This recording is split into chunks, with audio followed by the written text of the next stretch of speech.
diyen. Bugün çay gelin emledi. Onu aysana garri. Gelinin üstüne atan olmasana. Sen bana var idili çay verin o akırın.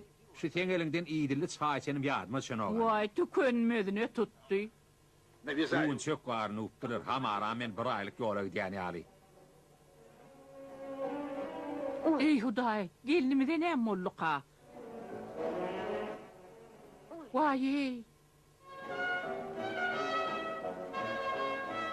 O seni işe gemen diye hiç açan onun yanına bana dedin kasaltmağın. Men arkayını ise etmeyen ver koysan lan. Vah sen men hoğuz sarçığım bir den bilen tüyöksen zoğ akırın. Ay ağır kalkmış değil. Yaprak yattan çıkaray mı? Onun katı görme. O mehrem kocu. Sen ödünüm görürsün. Men Hudaya şükür on bilen 40 yıldan beri yaşaşıp geliyen.